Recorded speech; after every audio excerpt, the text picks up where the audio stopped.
Here. It is time for Wildwood Live.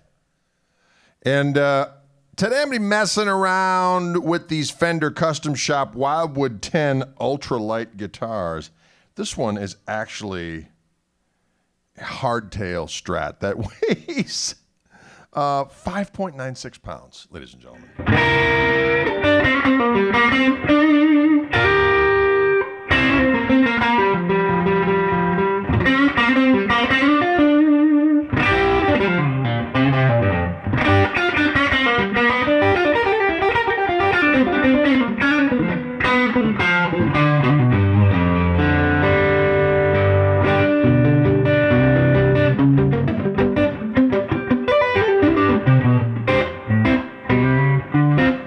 Fellas, what's going on out there? Hey, bro, thanks for that information about the lighting. I'm going to check that out. Michael, what's going on up there in Minneapolis?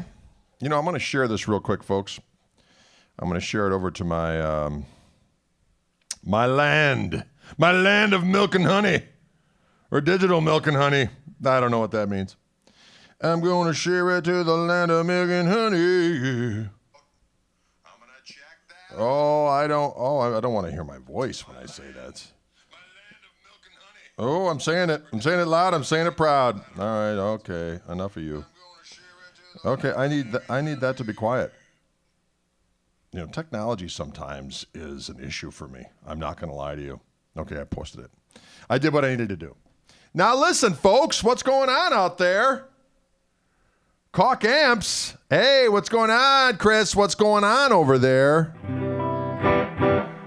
You know what I finally got, ladies and gentlemen? I think if you saw the video yesterday, you'll know what I'm talking about. But I can go like this and show you my floor skullduggery. Isn't that cool? So when I'm messing around with my Koch amp, here's the clean sound. When I want a little bit of hate.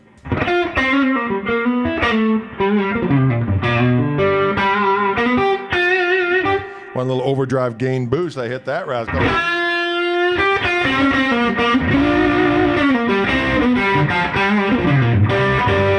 Or sometimes I turn that off and then turn the OTS on instead.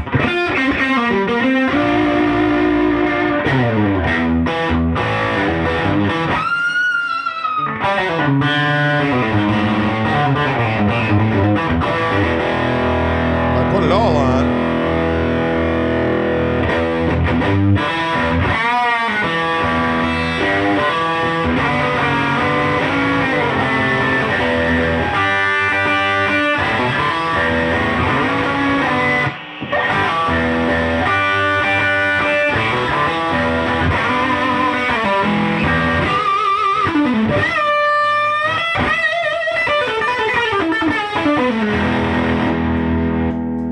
Back to there.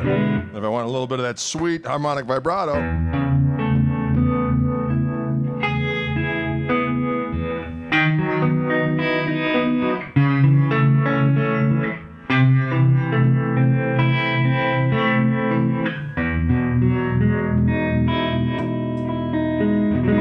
Or to the sweet phaser.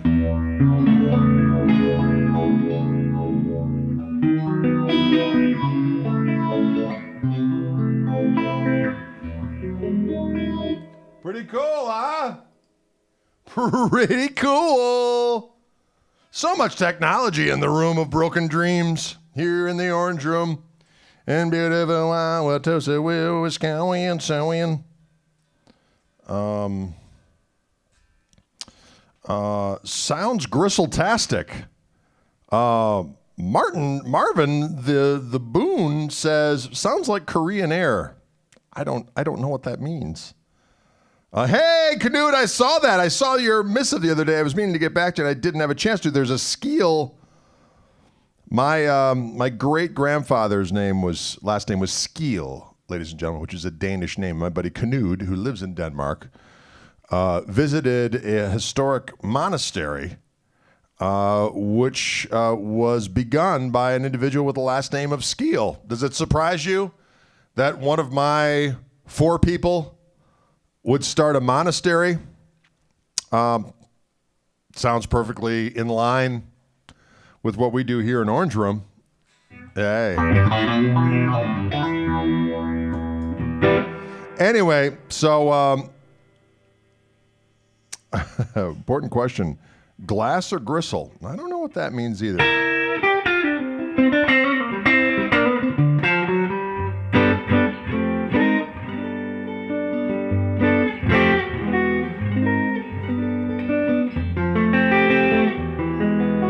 So this here guitar is a Candy Apple Red 55 Strat from the Fender Custom Shop. It's a Wildwood 10 Journeyman Relic. The neck profile is a 59C, so it's pretty big.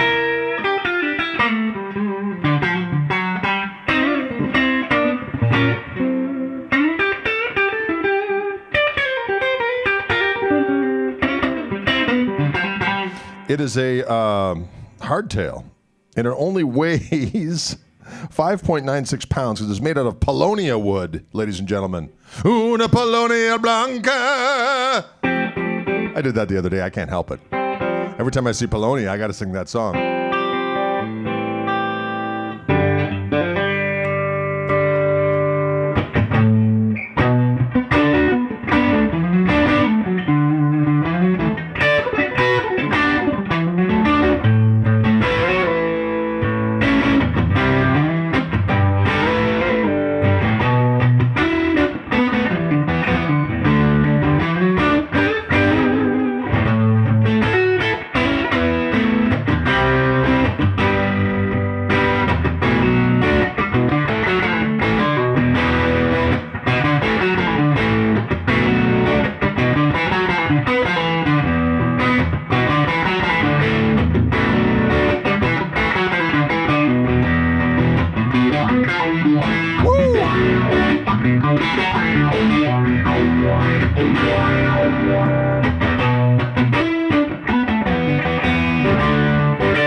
Wow, I like that. That's a brand new little ditty I came up with right before I went on air. I'm going to come up with some savory words to it.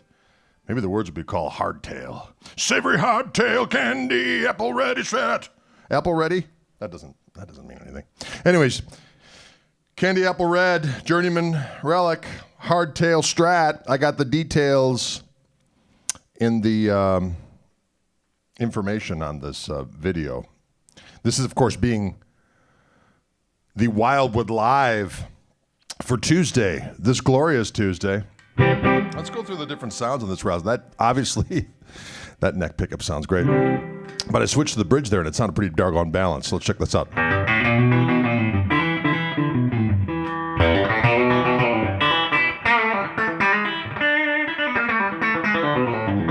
Mellow attack on this piece.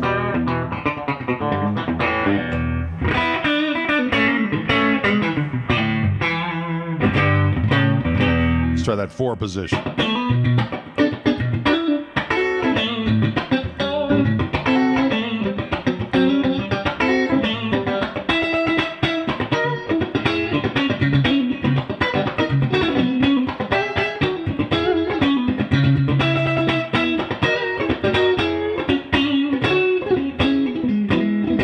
It's a 5-way toggle switch on this view.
I wanted to get the bridge there, but it's a hardtail.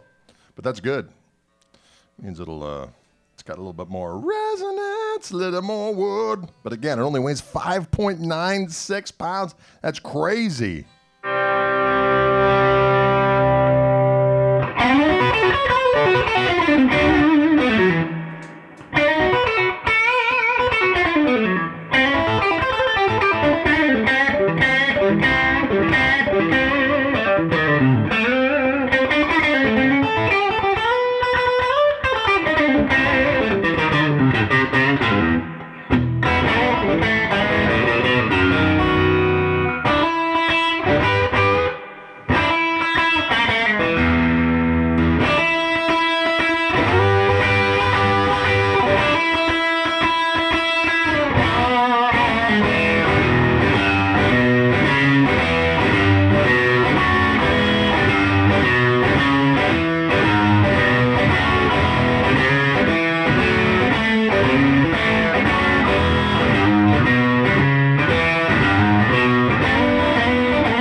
sounds good. It makes me want to noodle.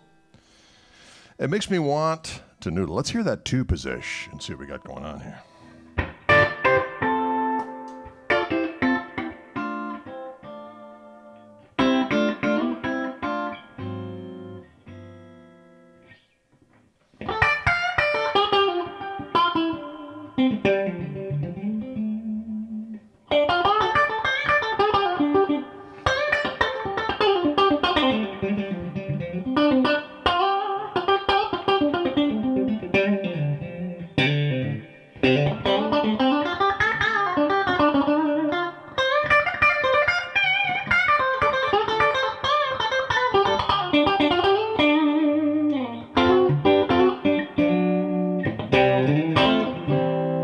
Sounds good. Sounds like a doggone good. I'm yanking a little bit out of tune, though. It is right out of the doggone box. It has not been set up. Does sound good, though.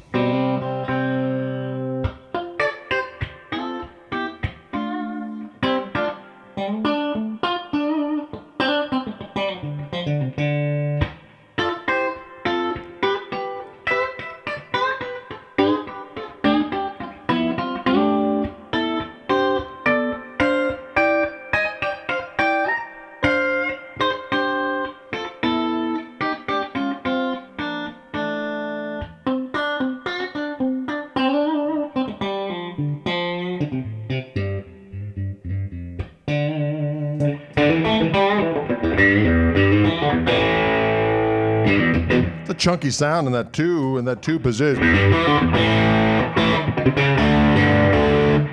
Robert asked, do hardtails have a little bit more sustain? It sure seems that way.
Sorry, new tune. I woke up this morning with that in my brain, and I had to sit down and play it. Can you dig it? Can you dig it?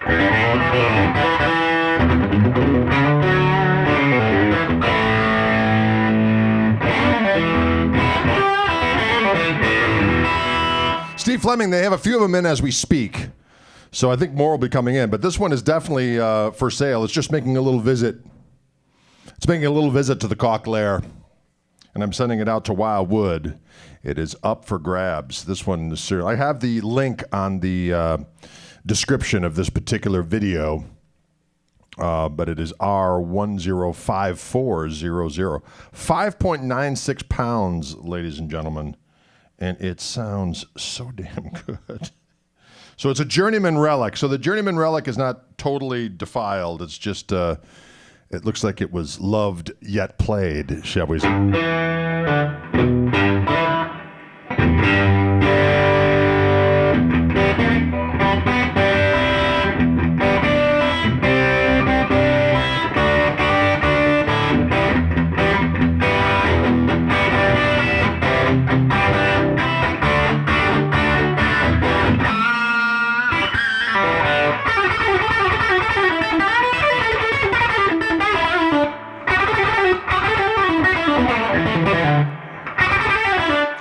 Or a geller like that. Can you dig it? Any clue as to when the smaller Greg is coming out from Koch amps? Do you know much about it? I know what the recipe is. I know that they're working on it. I haven't tried a prototype yet. So it's going to be a single 12-inch speaker. It's going to have a single channel with some overdrive that you can foot switch to have a little bit more, and a delicious reverb. So I think that's what we went with. I can't remember 100%, but it's going to be markedly less expensive than the Big Daddy, which has the whole ball of wax on it. And there's also going to be a smaller one after that. So can you dig it? I like it, man. I'll tell you what. The pickups on here are the Wildwood Special, Wildwood 10 Red.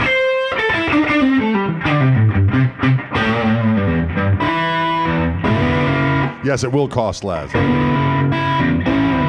It will not have the 3-button reverb. So all of the... we were going between the OTS and the OD gain boost as a feature. We'll have to see what we come up with. The head is coming. You know, Chris from Koch Amps was just commenting earlier. Perhaps he could pipe in with some of the detail.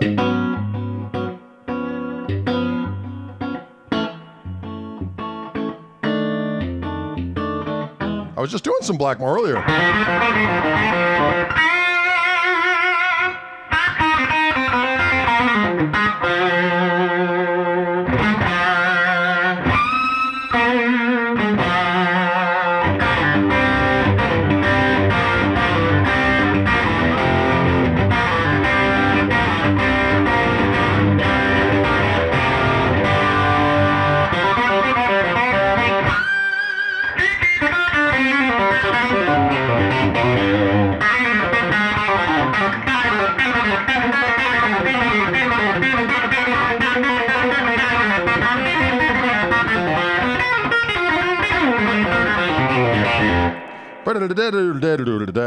Sounds good.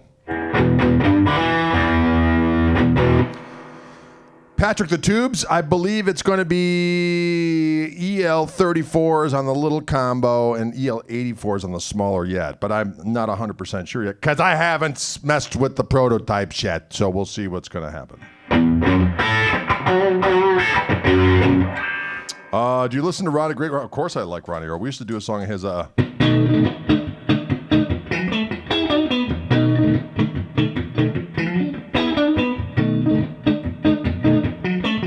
What else would do?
Like that. A little shout out to old Ronnie Earl.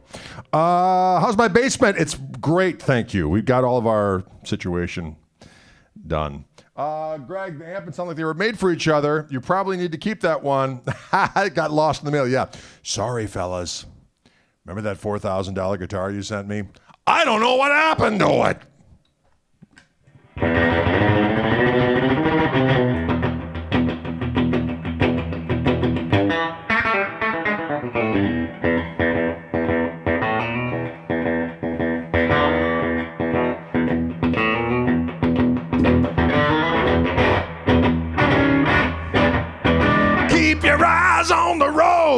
Sorry.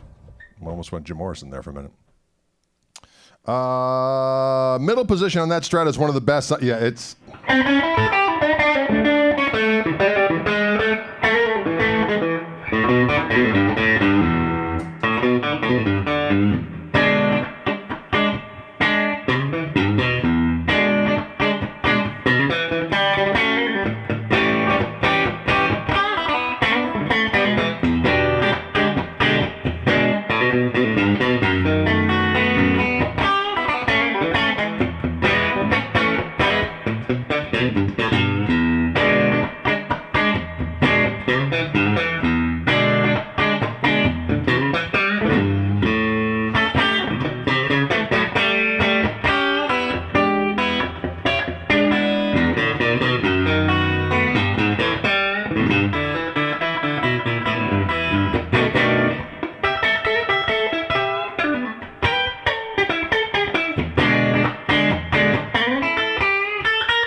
Right? A little bit of that Derek and the Dominoes live there, that one.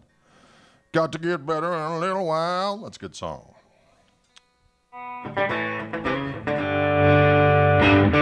does have a little bit of quack to it. This wood, this Polonia, it's ash-ish, but it's got kind of a nice little mid-range honk to it.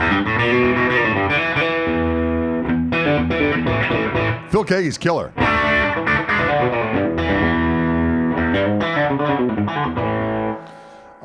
Rusty asks, does the ultralight feel so light that it feels fragile? I'm going to say hell no. I'm saying it feels like... I have other guitars, like my 53 Tele, pretty light. I mean, under most circumstances, you'd say that was a light guitar. And when I was messing around with this guitar, which I will grab in a minute, the Nocaster ultralight, I was like, oh, that feels great. And I picked up the other guitar, and it actually felt heavy. So it's quite comfortable.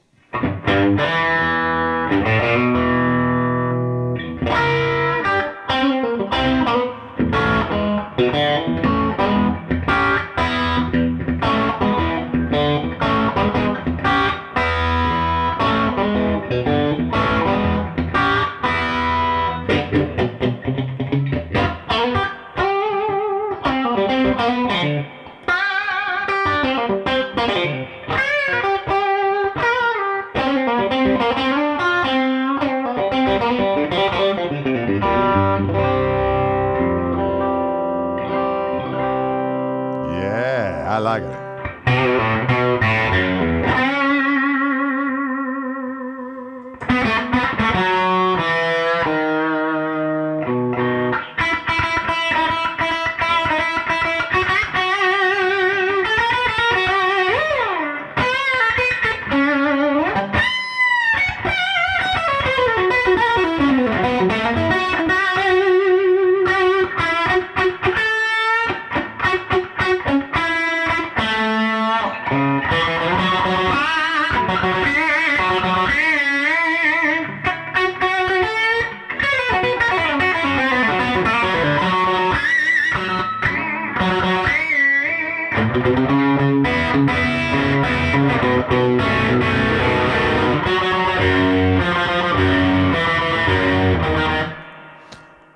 Someone wanted some Jeff Beck. That's some early Jeff Beck from the Truth record.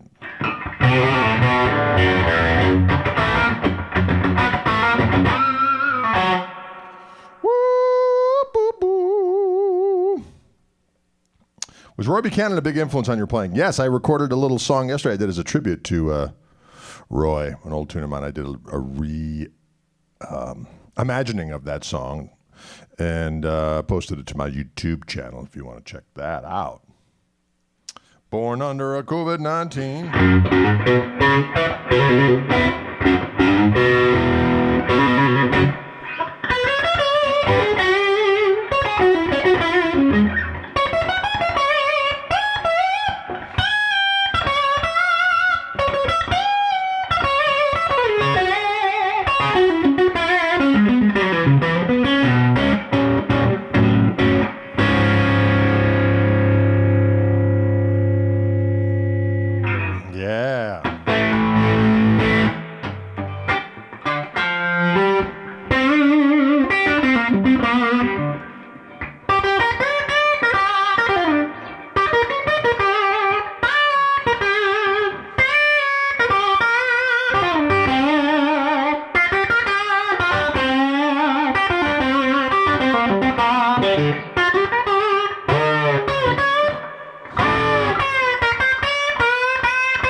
Little Jimmy action.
That's it.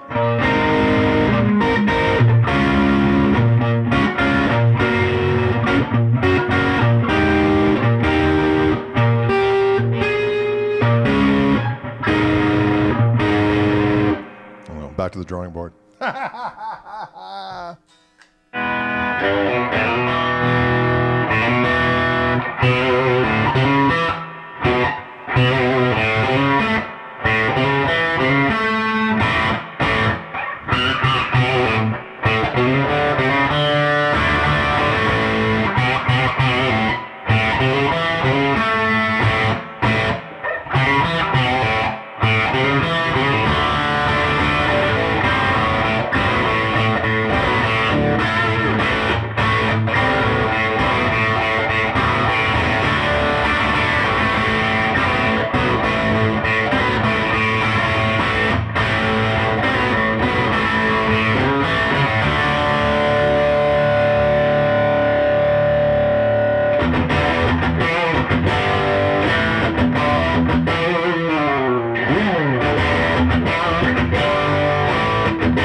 Tell you what, this Strat is pretty much savagery incarnate. Pretty much savagery incarnate. Can you dig it? Nice and light, all day and all night. It is the new Wildwood 10 version, the ultralight, made out of Paulownia wood.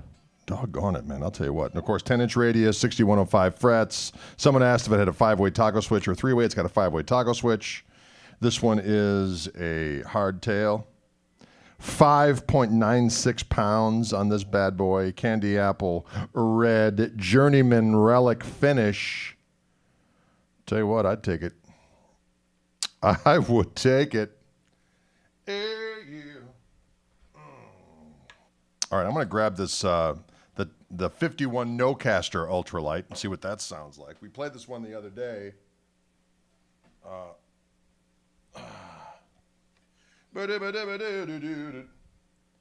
bought a guitar today, people. I haven't had one of these in a while. I had to get it. We'll play that in some other time. Oh, I got some tunes in store for that rascal. I'll be playing that on the live feed this weekend, I'm sure. Saturday at 5 p.m. Central Time, I do. Toby will be in town, and Dylan and I and Toby will do a live feed, 5 p.m. Central on my YouTube channel. So check that out if you want to rock. Someone wants to know about the neck shape on that. It was a 59C shape on the Strat. 59C shape. Can you dig it?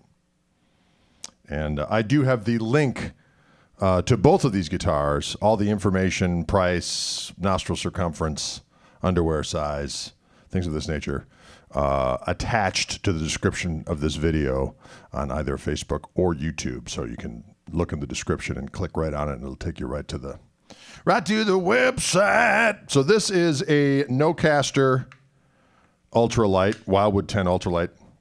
Paulownia, again, is the wood. And this one actually weighs 5.48 pounds, if you can believe that. It's crazy. And has Josefina wound pickups on it. Wound to Wildwood, they're calling it. Wound to Wildwood.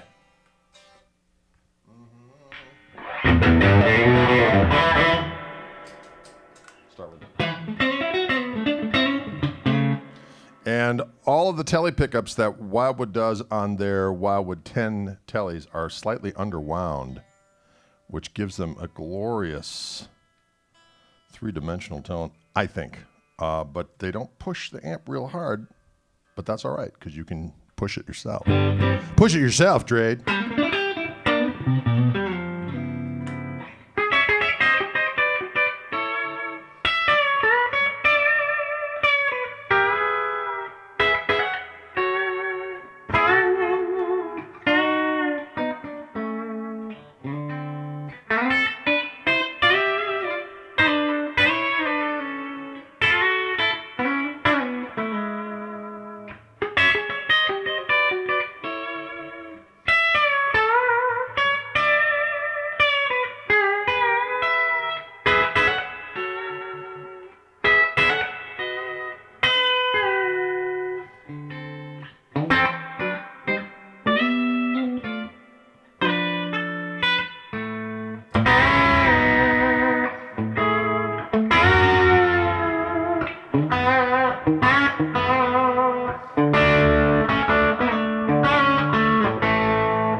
Right? It sounds good. It sounds good. So again, this is a Wildwood 10 ultralight Nocaster, 51 Nocaster.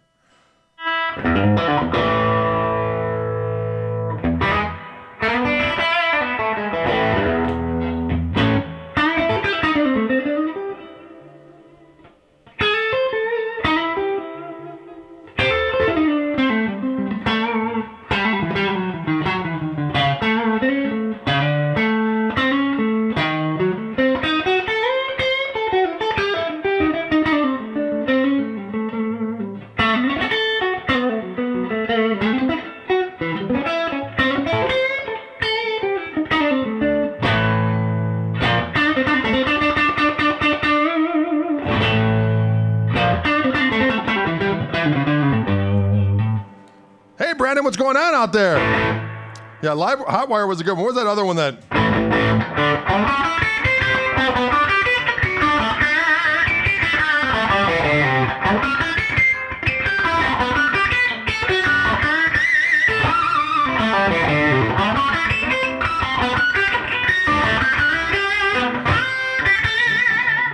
Well, go.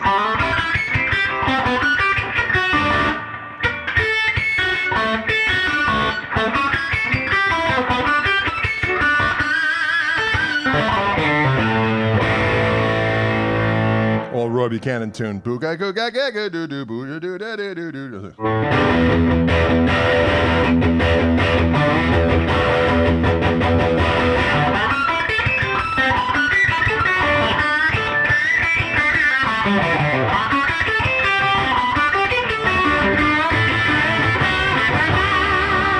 That's a good one. Booga go ga ga go doo doo doo doo ba doo boo doo doo boo. Mm-hmm. This is a screaming axe as well, isn't it?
Can you dig it? Will you dig it?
Sorry, I lost control there for a minute. I lost control there for a minute, ladies and gentlemen, on the Roy Highway. On the Roy Highway.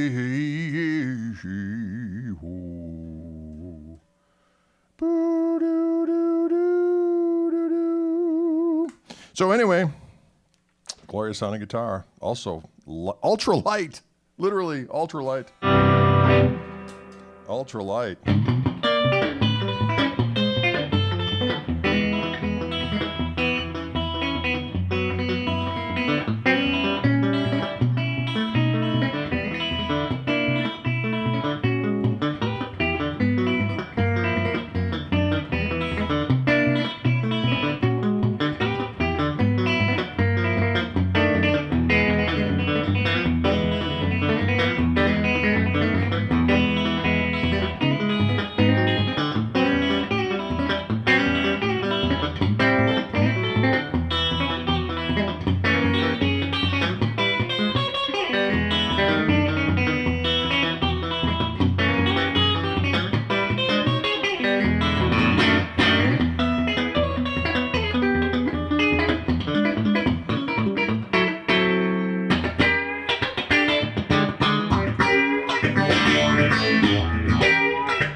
That's another old tune of mine, doggone it. Very old song from back when I had hair. That song called The Man Squatch Chronicles.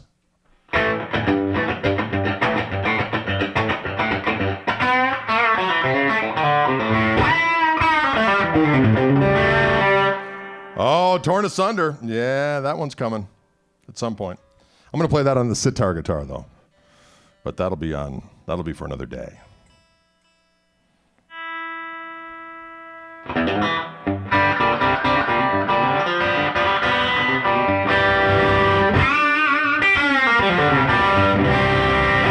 get the idea. These guitars are Magnifico. Again, they are Wildwood 10s. So for those of you who aren't familiar, what Wildwood does and what they've done for years, they were really some of the first ones to do special orders from the various different custom shops that you could get in considerable quantity from their store. They did something called Wildwood 10s with Fender from the custom shop. So there's 10 things that are different, but some of the big ones are 10-inch radius, 6105 frets. This is going back when the Fender custom shop would not do anything other than a traditional 7 1/4 radius and vintage frets. Because they thought no one's going to want that. Well, so 10-inch radius, 6105 frets, quarter sawn neck. They have to be under a certain weight, and they have special pickups on them. So these, being ultralights, are really light. So they're Wildwood 10 ultralights. So this one's 5.48 pounds. That Hardtail Strat I was playing, 5.96 pounds. So they're using a Polonia wood, ladies and gentlemen. Una Polonia Blanca. Sorry. What are the words to that song anyway? Never could figure it out. You know, back when you were a kid, especially in Wisconsin here, every wedding you'd go to, it'd be polka hour, and they'd play that song. Una Polonia Blanca. I'm like, I don't know what this means. Oh, Blanca, Polonia. So, I don't know. Whatever. Hopped up on kitty cocktails, listening to polkas, living the Midwestern dream, ladies and gentlemen, back in the 1970s. In a leisure suit, I'm sure. Delicious flower patterned shirt. What? Joel says it doesn't seem to stay in tune. When they come out of the box, Joel, they're a little dicey. But that being said, once whoever buys them says, I want that guitar, I want to set it up with 10s, the Wildwood guys set them up, and by the time you get it, it's like butter. But Drade opens the case and says, what do we have here? A knee to the groin? I'm just kidding. They're a little persnickety initially. But as I said, once they get set up and sent to you, you're walking tall, feeling proud, doing a little jig, maybe doing a little modern interpretive dance, shaking cheek, you know, parading around like a banty rooster. That's what I do when I get a guitar that's all set up. I do those things. People seem to dig it, at least in my world, in my mind, in my head, and in my brain. Those three places. Did they really amplify accordions back then? Patrick, they did indeed. They did indeed. That's what is just such a shame. I'm going to go on the soapbox a little bit. I just stepped upon the soapbox. Back in the day, when you'd go to weddings, a little kid, I mean, I would see the band loading in. I'd be like, oh, it's on. There's going to be a band. And you'd see the drums setting up and the amplifiers and all that kind of stuff. Like, this is happening. And every band would set up, and they would have to, especially in Wisconsin, you had to know how to do a little rock and roll, but you had to have some polkas down. And so it'd be polka time for a while, and then it would be say la vie, say the old folks, can't tell, and so on and so forth. And that's even before Mustang Sally was a thing. I don't even remember Mustang Sally being played at those weddings. Johnny Be Good and I never promised you a rose garden. Those kind of songs, right? Please release me, let me go, right? 70s, folks. I was a wee laddie, but I dug it. 1976, I would have been 10 years old. 1976, I was 10 years old. I called the world my own. Wow, I've got about 10 years wrong on that. Because you have to go for that huge bend in the high E to get to that E note. Yeah, well, yeah. What kind of strings do I prefer? I like 10 through 46. I use Diodario NYXLs. Those are my faves. And they work for me, doggone it. Can you dig it? Fish fries at the VFW. You know it. You know it. Or at the Knights of Columbus places. Yeah, my dad was the Grand Knight of the Knights of Columbus. So you'd go to fish fries on Friday during Lent. Oh, my God. Fish fries. Oh, Lord. Can you dig it? Tom Josen's not unusual. It's not unusual to be loved by anyone. Yes, there was that. There were some other songs from back in that day that you hear at those. I can't remember. I remember going on a trip and for some reason we took my grandpa's deuce and a quarter, Electra 225. That was a big vessel. We took it out west to go to Colorado. And they only had an AM radio in that vehicle. And that particular summer of 74, it was, please come to Boston for the springtime. Remember that song? And then it was, she ran calling wildfire. She ran calling wildfire. I don't think she did. And then there was, where is the love?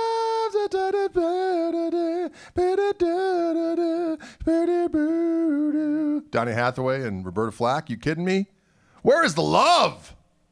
I remember those songs being played over and over and over. And then, sitting on the corner in Winslow, Arizona, such a fine sight to see. All those jams, right? Didn't Jim Page play on that Tom Jones tune? I know he played on some. I'm not sure what. It was Jim Page and Big Jim Sullivan were the two Jims. Brandy. I don't know if Brandy was out in 74, though. There's a place.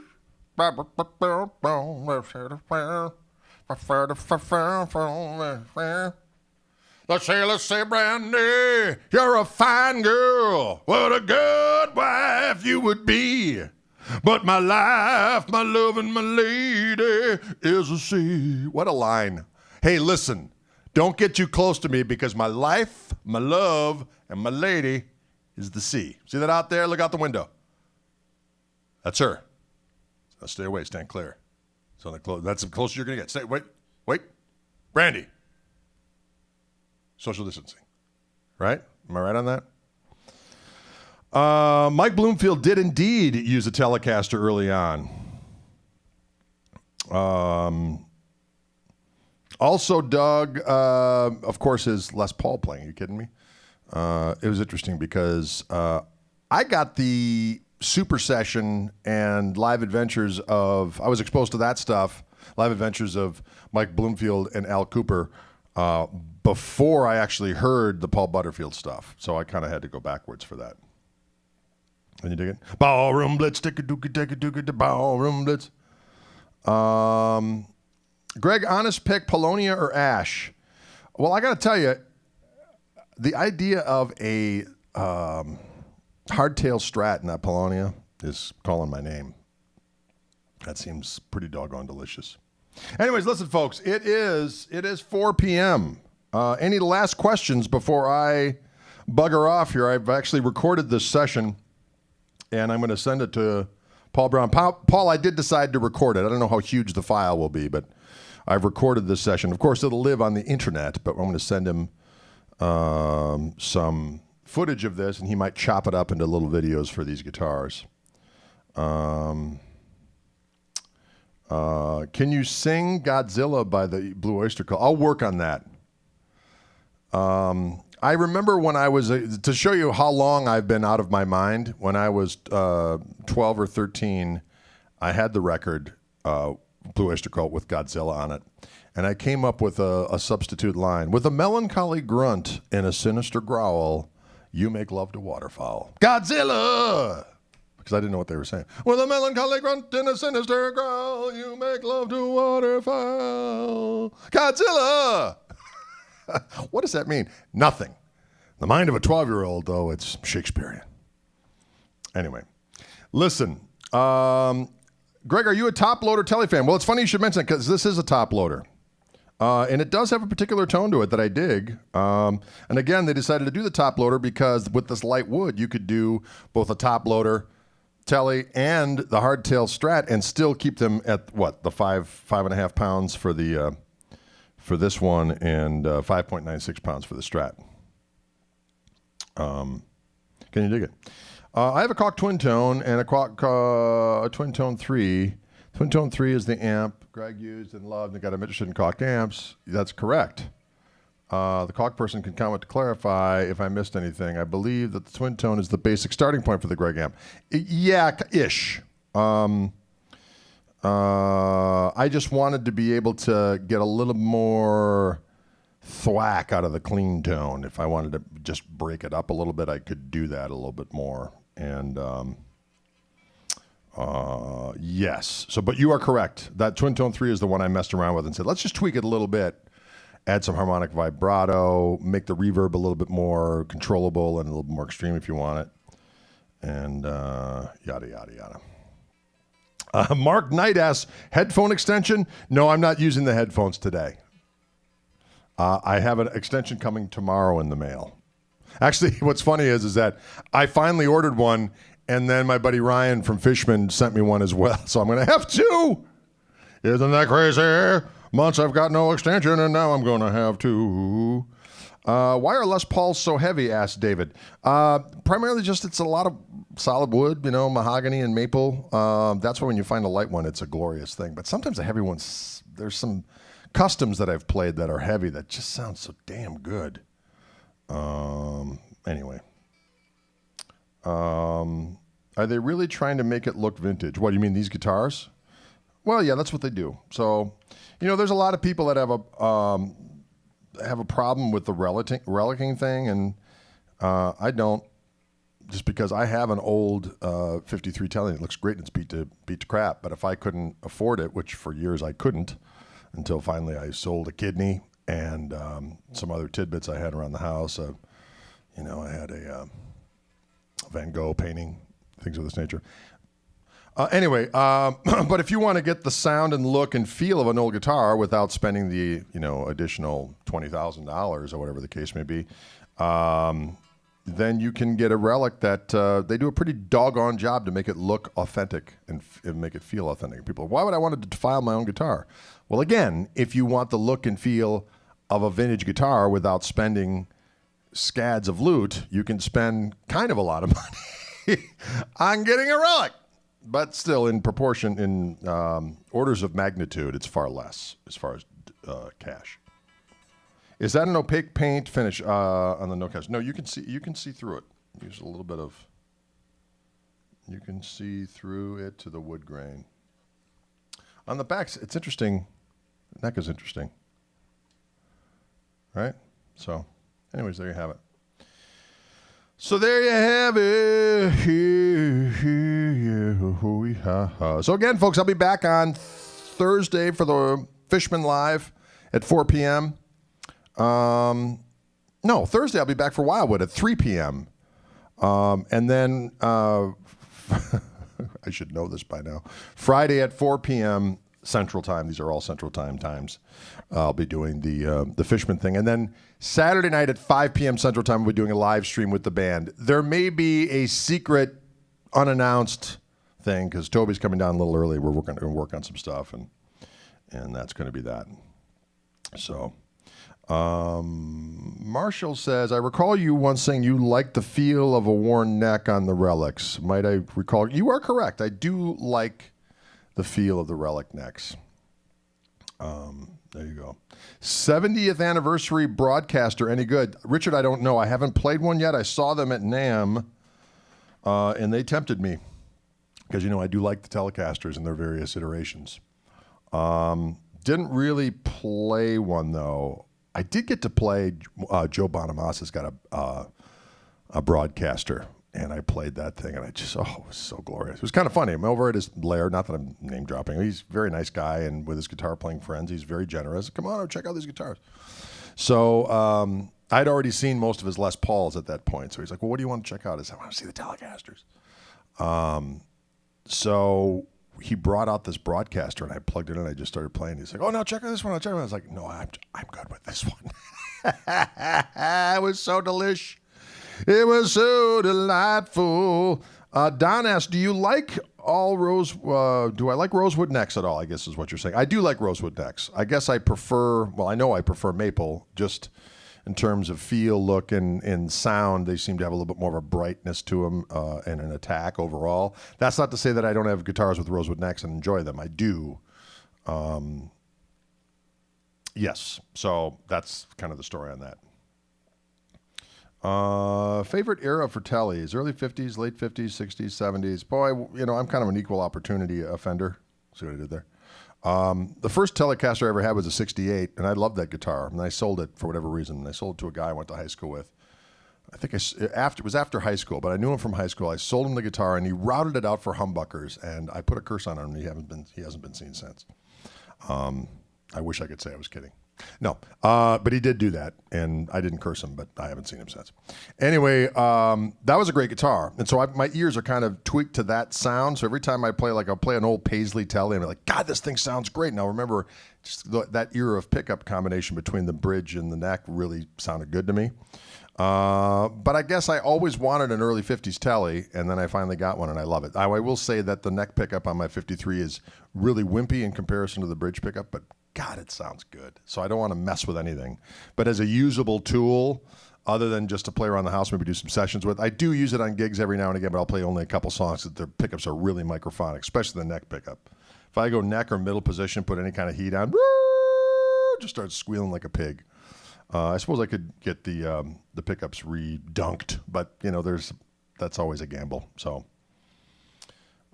anyway, listen, folks, thank you so much. You are all so kind for saying such nice stuff and tuning in and for this entire months and months of orange rooming now that I can't travel for the foreseeable future. So I really appreciate it. I know the Wildwood folks appreciate you tuning in, as do the Fishman folks, and certainly Dylan and Toby appreciate you tuning in as well. So thank you very much for that. And if you are interested in these guitars at all, if you're in the market for an axe and you got the money, woo! The links are below or above, depending on what format you're watching this on. So I hope you had fun, and thanks for tuning in, and we will see you on Thursday. All right, adios.